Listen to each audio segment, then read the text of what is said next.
Muy buenos días, mis queridos hermanos y hermanas. Nuevamente hemos sido convocados a este nuevo culto vía online y queremos que cada participación sea de bendición para nuestras vidas, sean las participaciones directas, como en mi caso en esta ocasión, y también los que participáis de forma indirecta, participando de la alabanza y también al escuchar la palabra del Señor. En la pasada reunión presencial, nuestra hermana Elena Moiche hacía referencia al carácter misional de la Iglesia y citando a un autor de un libro que había leído, nos leyó esa cita. Me pareció interesantísima. Dice: el carácter misional apostólico de la Iglesia, con el potencial misional del Evangelio, yace dormido en todas las iglesias locales de cualquier época. Simplemente nos hemos olvidado de la manera de acceder a él y de ponerlo en marcha. Esto es algo que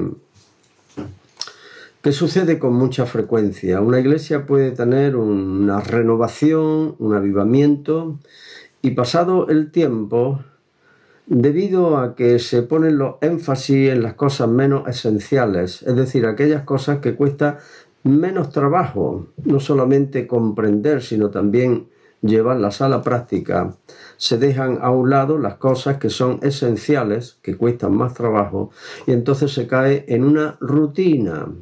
Y lo más importante, que es el carácter misional de la Iglesia, queda, por así decirlo, dormido, queda en el fondo del corazón mientras nos ocupamos de cosas que son interesantes, que son importantes, pero que no son las más importantes. De ahí, seguramente, la observación de este autor y de otros muchos autores y de nosotros mismos que podemos hacer la misma observación. De ahí la frase que acabo de leer.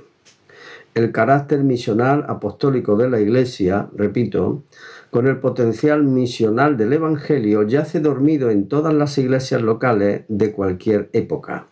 Simplemente nos hemos olvidado de la manera de acceder a él y de ponerlo en marcha. En relación con esta realidad, nos preguntamos sobre la iglesia que queremos ser. Y inmediatamente nos surge otra pregunta, pero ¿cómo es esa iglesia? Entonces, atendiendo a lo que nos enseña la Sagrada Escritura, tenemos que ver los valores de esa iglesia que supuestamente queremos ser. Entonces, para que Cristo sea el centro de la iglesia, debemos valorar lo que Él valora y de esta manera también vivir como Él ha dispuesto para nosotros. Nosotros no disponemos cómo ha de ser la iglesia, ni siquiera la misión de la iglesia.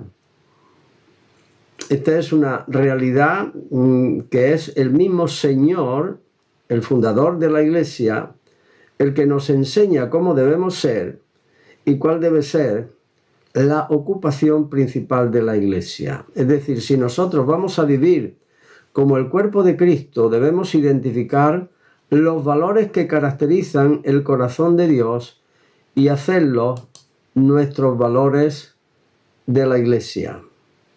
Jesús dijo: amarás al Señor tu Dios con todo tu corazón y con toda tu alma y con toda tu mente. Este es el primero y más grande mandamiento. Y el segundo es semejante: amarás a tu prójimo como a ti mismo.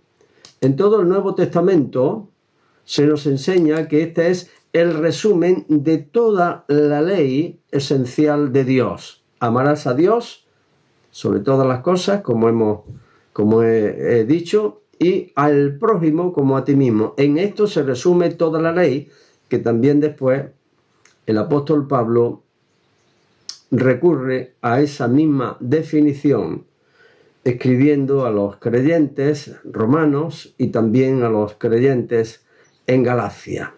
O sea, esto es lo que Dios nos dice que Él valora para su iglesia sobre todo lo demás, y nosotros queremos, si queremos ser verdaderamente la iglesia de Jesucristo, aplicar estos dos valores esenciales en nuestra iglesia a través de todas nuestras acciones. Porque nuestros valores determinan lo que vamos a hacer y, en definitiva, lo que vamos a ser como iglesia, o al revés, van a determinar lo que somos como iglesia y también lo que vamos a hacer como pueblo de Dios. Y en este sentido, nuestro primer valor es amar a Dios con todo nuestro ser. Ese es nuestro primer valor, porque eso es lo primero que resalta de parte de Dios para con su pueblo, el pueblo de Israel, anteriormente a la iglesia, y también en relación con la iglesia misma. Si ese es nuestro primer valor, el segundo valor es amar a las personas como Él nos ama a nosotros. No ya como a nosotros mismos, sino como el Señor Jesús nos enseñó, como yo os he amado, con un amor generoso, servicial, sacrificial, incluso hasta la muerte. Entonces, de ahí pasamos a la visión de la iglesia, la visión que deberíamos tener. Número 1, una iglesia caracterizada por la oración.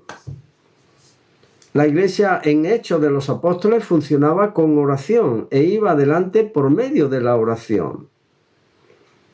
Sería bueno que cada uno, leyendo el libro de los Hechos, subrayara allí donde aparece la oración. La oración, el carácter de esa oración, a quién iba dirigida la oración, los motivos de la oración y también los resultados de esa oración. Entonces aprenderíamos mucho. Por ejemplo, la iglesia fue fundada sobre la base de la oración. Dice que todos los que habían visto al Señor resucitado, que vivían en comunidad, dice que perseveraban en oración y ruego juntamente con las mujeres y tal, y eran 120 en número que se reunieron para orar cada día durante 10 días hasta que viniera la promesa, la venida del Espíritu Santo sobre ellos, tal y como el Señor lo había prometido. 10 días de oración intensiva, 10 días de oración con una expectación tremenda no sobre el día, que posiblemente lo sabrían. Jesús le había hablado durante 40 días después de la resurrección acerca del reino de Dios, y es posible que le dijera algo, pero no sabían ni el momento, ni el cómo, ni la transformación que se iba a realizar en su propia vida de forma casi instantánea con la venida del Espíritu Santo. Les vemos después dedicados a la oración juntamente con el estudio de las doctrinas de los apóstoles, con la comunión, la oración también, y el partimiento del pan. Vemos a Pedro y Juan dirigiéndose al templo para la oración. Vemos la oración a lo largo del libro de los Hechos. Cuando, por ejemplo, Jacobo fue muerto por Herodes y Pedro también fue encarcelado, dice que la iglesia hacía oración sin cesar a Dios por él. Y se produjo el milagro de su liberación. Y así sucesivamente. El libro de los Hechos aparece la oración. Por tanto, una iglesia que se caracteriza por la oración. En segundo lugar, una iglesia reunida una vez por semana para el culto comunitario. El culto comunitario es esencial, es importante. Está bien la vida en familia, está bien en mi culto personal al Señor, en mi casa, en mi habitación. Tú cuando ores, dijo el Señor Jesús, entra en tu cuarto y cerrada la puerta, ora a tu Padre que está en secreto, tu Padre que te ve en secreto te recompensará en público. Está bien el culto familiar, pero el culto comunitario es estrictamente necesario, es esencial, donde la iglesia se reúne para presentar adoración, alabanza y expresar nuestra gratitud al Señor por todos los bienes recibidos. Le adoramos a Él por quien Él es, le alabamos por lo que Él ha hecho y le agradecemos por lo que Él nos da. Y lo hacemos de forma comunitaria cuando también nos reunimos para celebrar el partimiento del pan y tomar el vino en representación, como símbolo de la muerte, en recuerdo, en memoria de la muerte y de la resurrección del Señor Jesucristo.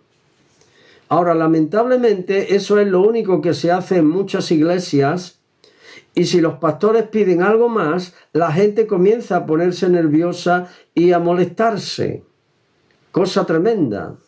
No solamente la misión, el peso de la misión, la carga de la misión está oculto, está ahí en el inconsciente o en el subconsciente de la iglesia, sino que además vamos a lo mínimo. Yo recuerdo cuando estábamos una vez en un retiro en Constantina, la iglesia Bethesda, y después de las ponencias, los hermanos y hermanas se reunían por aquí y por allí, y después de la cena, y estábamos hasta las 12 de la noche, y el misionero, el pastor que había venido, un amigo mío de Cataluña que había venido para tener las ponencias, la exposición de la palabra, decía, asombrado, me decía, dice: Ángel, estoy asombrado de que después de las reuniones, me decía mi esposa, allí las mujeres hablaban de la exposición de la palabra y ese era el tema de conversación, y veo que los hombres exactamente igual. Dice, aquí en Cataluña, que no es que en Andalucía sea mejor, no estoy diciendo eso, ojo, pero la experiencia suya era, no puedes tener un retiro, que vienen 10 o 12 en una iglesia que son 100 y pico de miembros. Y ojalá que eso no llegase por aquí, a nuestra iglesia. No queremos. En tercer lugar, una iglesia reunida una vez a la semana en grupos pequeños de no más de 12 personas, donde se viva la fe de forma participativa y donde cada miembro sea cuidado personalmente y juntos trabajemos para alcanzar a los que no creen en Jesús. Confesamos que muchas veces hemos llevado a cabo este plan y no siempre ha funcionado. Ahora, incluso en tiempos de pandemia, sabéis que hemos dividido la iglesia en grupos,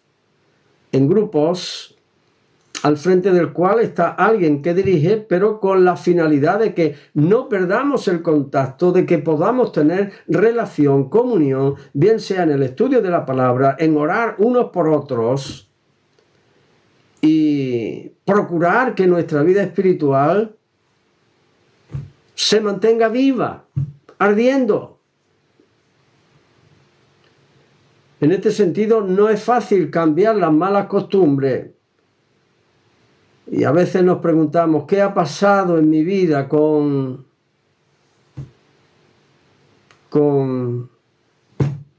la oración, con la comunión, con el estudio, la lectura, el estudio, la reflexión de la palabra? Entonces, al tener esa consideración, nuestra actitud, nuestro deseo debe ser expresado con estas palabras que también caracterizaron a los antiguos siervos de Dios cuando eran llamados por el Señor. Heme aquí, Señor, ¿qué quieres que yo haga? Una iglesia donde todos los miembros realizan la obra del ministerio para la edificación del cuerpo de Cristo, como dice en Efesios capítulo 4, versículo 11, que después de que el Señor murió y resucitó y ascendió a los cielos, Dice que subiendo a lo alto llevó cautiva la cautividad, nos llevó a todos nosotros que éramos cautivos con Él. Es una declaración misteriosa. No solamente morimos con Él, nos resucita con Él, sino que nos sienta con Él en los lugares celestiales, en lugares de autoridad. Y luego dice, dio dones a los hombres, nos lleva con Él, nos limpia, nos sana, nos restaura, hace de nosotros una nueva creación y después nos devuelve como regalos para el cuerpo de Cristo. Por eso Él estableció a unos apóstoles, a otros profetas, a otros evangelistas y a otros pastores y maestros para la edificación del cuerpo de Cristo, a fin de que el cuerpo, cada uno, pueda participar con los demás con aquello que ha recibido de parte del Señor. Por tanto, todos los miembros somos responsables por aquello que hemos recibido para darlo a los demás. Ayer o antes de ayer puse una reflexión en Facebook que hablaba precisamente de esto, o por lo menos lo abordaba de una manera fundamental. Estoy leyendo el libro titulado Renueva tu corazón. Y dice el autor, entre otras cosas buenísimas, que dice, la formación espiritual, sea positiva o negativa, es siempre profundamente social. No es posible guardarla para uno mismo. Cualquiera que la conciba como algo meramente privado ha malentendido su naturaleza. Cualquiera que diga es algo entre Dios y yo, o lo que yo haga o deje de hacer es asunto mío, ha entendido mal tanto a Dios como también su propia naturaleza. Estrictamente hablando, no hay nada que sea solo entre Dios y yo, ya que todo lo que sucede entre Dios y yo afecta a quien yo soy, y esto a su vez modifica mi relación con todos los que me rodean. Menuda frase. Y yo añadía que esto es una de las cosas más difíciles de entender y practicar, que se relaciona no ya con el amor a Dios sobre todas las cosas, sino con el amor al prójimo, el servicio al prójimo, el darse al prójimo. Como dijimos antes, porque el Hijo del Hombre no vino para ser servido, dijo él, sino para servir y dar su vida en rescate por muchos. Y ese es nuestro ejemplo a seguir. En cuarto lugar, una iglesia que intente duplicar sus miembros y asistencia cada año. Esta no es la finalidad última de la iglesia. El crecimiento numérico no debe ser nuestro principal propósito. ¡Ojo! Ha habido iglesias y pastores que se han vuelto locos pensando en el crecimiento numérico, lo que se llama el crecimiento, y han puesto en práctica métodos y técnicas para que eso se produjera. Y al final, en muchos casos, ha acabado en un verdadero desastre. El crecimiento numérico no debe ser nuestro principal propósito, pero una iglesia que está viva crecerá. Una iglesia que no está viva no crecerá. Así de sencillo. Da igual el número. Lo importante es que la vida que el Señor nos ha dado se proyecte hacia los demás y se produzca un crecimiento. En quinto lugar, una iglesia caracterizada por el servicio. El servicio se expresa a través de la preocupación y el interés que se vuelca en palabras y acciones a favor de los demás. Los hermanos, pero también la gente que no conoce al Señor. Por eso la frase del libro Renueva tu corazón, sé como Cristo, es tan importante aquí. Porque si realmente hemos alcanzado a tener la mejor visión, la visión que el Señor tiene para nosotros en relación con la iglesia, entonces la vida de las personas debe importarnos, las personas de dentro y las personas también de fuera, en relación a los hermanos, pero también en relación con los que no conocen al Señor.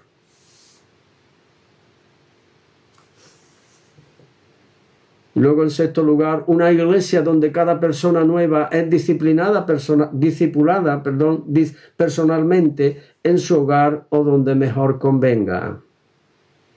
Los discípulos, los creyentes, los que profesan fe, ingresamos a la escuela cristiana donde reconocemos a un maestro,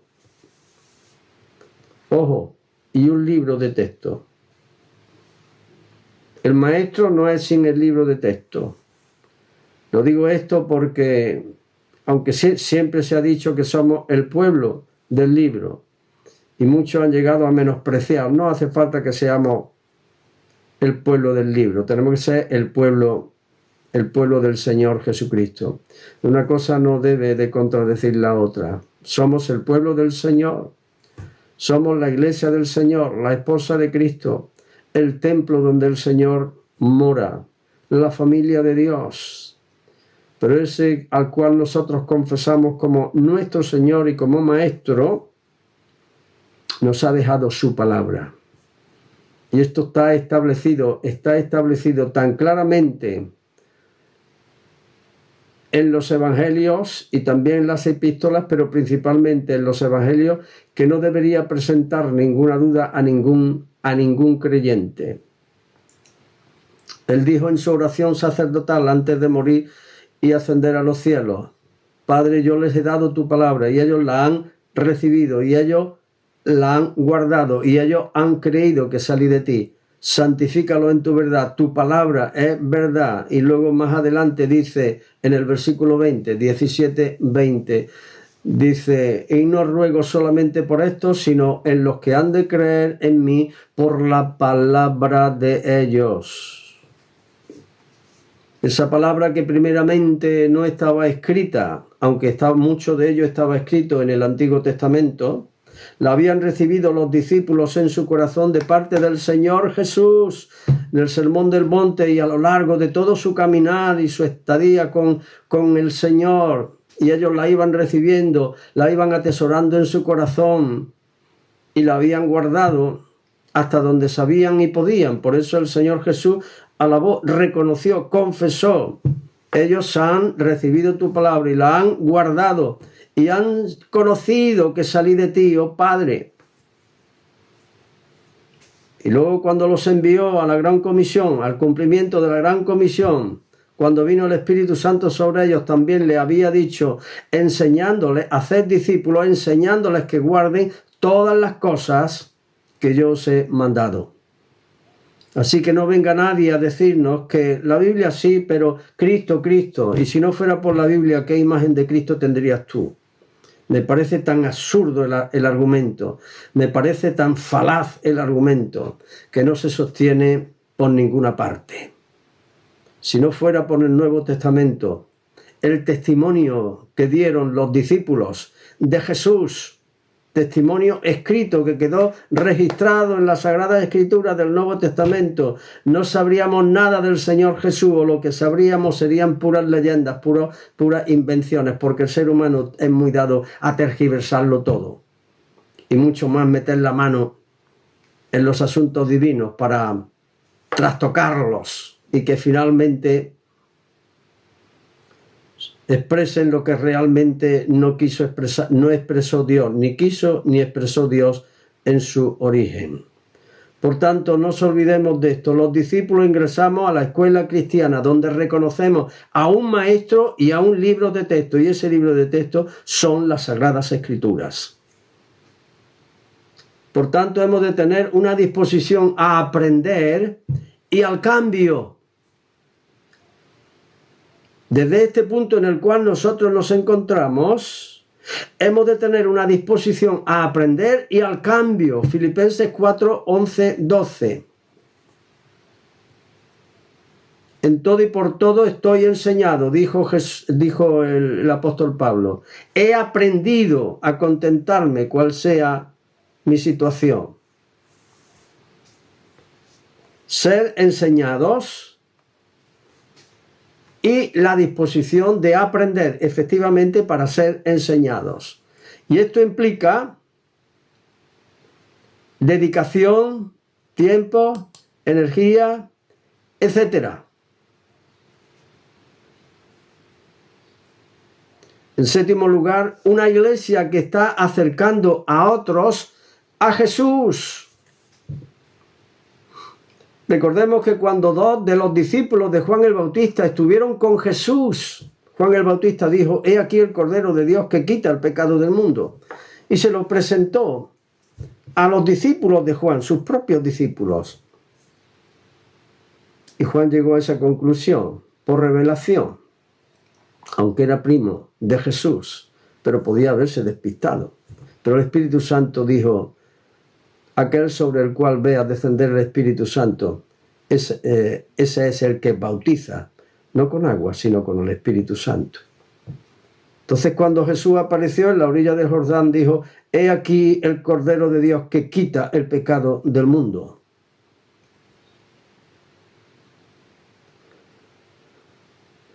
Y ellos, esos 2 discípulos que estuvieron con Jesús ese día, pues se acercaron a él: Rabí, ¿dónde moras? Venid y ve. Estuvieron con él ese día y fueron tan impresionados que fueron, Andrés concretamente era uno de ellos, y encontró a su hermano Pedro y le habló de Jesús. Y luego Felipe encontró a Natanael y le habló de Jesús. Y nosotros, ¿a quién hablamos y acercamos a Jesús? ¿Ejemplos? Yo recuerdo que yo estaba tan necesitado del perdón, de la gracia de Dios, de paz verdadera. Y estaba en la Iglesia Católica y era convencido y practicante. Pero me faltaba esa paz, ese definitivo perdón por mis pecados. No encontraba satisfacción para mi alma. Tenía sed, estaba sediento y estaba hambriento, y tenía la Biblia y la había leído. Pero cuando vino el hermano que me habló del Evangelio y me presentó de una manera sencilla la forma en la cual yo podía hacer mía la palabra del Señor por medio de la fe, todo aquello que yo había anhelado se cumplió en mi vida. Y pude experimentar el perdón, pude experimentar la paz, pude experimentar el gozo y pude experimentar algo que creo que todo aquel que confiesa el nombre del Señor Jesús también experimenta, que es el deseo de ir a compartirlo con otros. Por eso la primera persona a la cual le compartí lo que había sido mi experiencia con el Señor, mi entrega al Señor y el resultado de esa entrega fue a mi Lola. Y menudo se dio en aquellos días. Luego hablé a Manolo Aguilar, que ya está con el Señor. Hablé a Pepe Pastorini también. Y hablé a otros muchos, porque no podía dejar de decir lo que había visto espiritualmente, había oído con mis propios oídos, pero de forma espiritual, que llegó a transformar mi vida de tal manera que podía decir, como Pablo dijo: si alguno está en Cristo, nueva criatura es. Las cosas viejas pasaron, he aquí todas son hechas nuevas.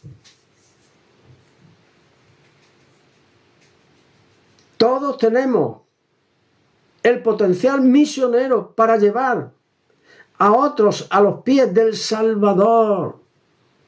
Y os digo una cosa para los que no lo habéis experimentado: que cuando ves a una persona confesar al Señor Jesús, disfrutando del perdón, de la paz, del gozo, y diciendo lo mismo que uno ha dicho porque ha llegado a experimentar lo mismo que uno ha experimentado, es un gozo indescriptible. No hay cosa mejor en la vida que hacer que aquello que sirve a efecto de salvar almas para el Señor, de salvar personas para el Señor. Todos, repito, tenemos el potencial misionero para llevar a otros a los pies. Cuando nos reuníamos allí en el césped al lado de mi casa, con Eva y Belén, Eva tocando la guitarra, cantando. A veces se formaban grupos de 30 y 40 jóvenes. Allí llegó Antonio Baena, llegó Rafa Peralbo, y escucharon del Evangelio y permanecen hasta el día de hoy. Y Antonio le habló a su mamá, Rafaela, y Rafaela no se lo pensó ni un momento. Es la persona quizá en Córdoba que ha traído más personas a los pies del Señor que nadie. Y hay que reconocérselo. La gracia de Dios en ella. Todos tenemos el potencial misionero para llevar a otros a los pies del Salvador. Número 8. Una iglesia que tenga su mirada puesta hacia afuera y hacia adentro. Hacia adentro y hacia afuera. Una iglesia que tiene puesta su mirada solo hacia adentro se secará y morirá. Porque recibe y no da. Y no lleva fruto. Y ya sabemos lo que dijo Jesús acerca de la vid.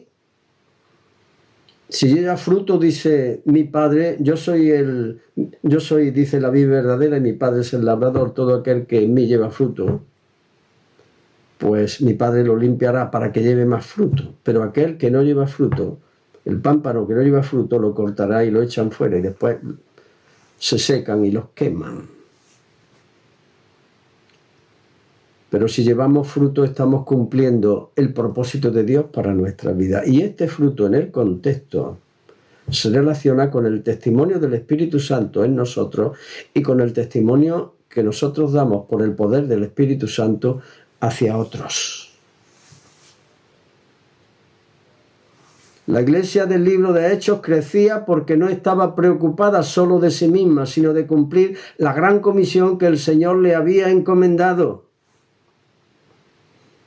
Y eso que muchos dicen que se había olvidado de cumplir la gran comisión y que el Señor tuvo que mandarles una persecución para hacerlas salir de Jerusalén. Pero eso no es cierto. Eso no es cierto. Dios no manda la persecución.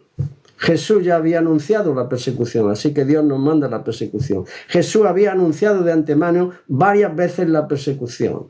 Pero la iglesia tenía que crecer, hacerse una mujer madura para poder dar hijos. Y cuando llegó ese tiempo que se cumplió de que era una iglesia madura, entonces pudo salir. Y la persecución fue el medio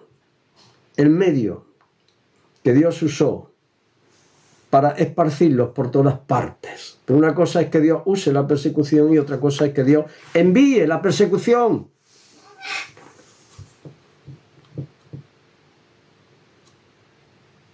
Y es muy importante que veamos esto. Cuando los discípulos fueron perseguidos, el poder de Dios no solamente Dios lo usaba para salvar, porque el Evangelio es poder de Dios para salvación a todo aquel que cree. El poder de Dios también lo usaba para que la iglesia pudiese resistir la persecución, para que pudiese resistir en el sufrimiento, para que pudiese resistir cuando perdía sus bienes y algunos perdieron sus vidas y tuvieron que salir de su tierra. El poder de Dios lo abarca todo y no es solamente para salvar. El poder de Dios actúa en todas las esferas de la vida, incluso en relación a los gobernantes, que creen que pueden hacer lo que les da la gana, porque tienen en sus manos el poder, como Herodes, que mató a Jacobo, pero luego el Señor pues liberó a Pedro porque tenía propósitos para con su vida.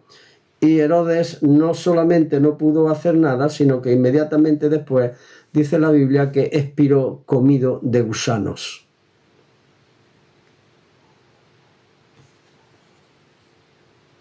Así que no temáis a los que matan el cuerpo, mas el alma no pueden matar. Temed más bien a aquel que puede destruir el alma y el cuerpo en el infierno. Dios tiene control de los pajarillos y Dios tiene control incluso de los cabellos de nuestra cabeza. Y está al tanto incluso de uno que se cae. Si vamos a ser finos, vamos a ser minuciosos y específicos. Noveno lugar, una iglesia con una definición anual de sus metas en todas sus áreas. No está mal esto. La evaluación de tiempo en tiempo es buena. Si funcionamos como debemos y pretendemos, veremos la necesidad de poner metas concretas y definidas para cada tiempo, sea un año o 2. Esto lo dijimos hace tiempo. Esto lo dije yo hace tiempo. Pero es bueno recordarlo y es bueno retomarlo, aún en medio de este tiempo difícil de pandemia, de limitaciones. El poder de Dios no está sujeto ni lo sujeta nadie, es libre. La palabra de Dios no está presa. La palabra de Dios es libre para hacer todo aquello para lo cual el Señor la envió y lo hará. Y nosotros queremos estar en medio de lo que Dios está haciendo, en el centro de la voluntad de Dios. En 10º lugar, una iglesia marcada por una clara actitud de entrega al servicio a Dios y a las personas. Tiene que ver nuevamente con el primero y el segundo mandamiento. Eso es lo que resume la iglesia que tiene los 2 valores más importantes. El amor al prójimo, el amor a Dios y el amor al prójimo. No solamente el amor para los hermanos, que tienen prioridad siempre. Pablo lo dice, según tengamos oportunidad, hagamos bien a todos. Mayormente, pero no exclusivamente, a los de la familia de la fe.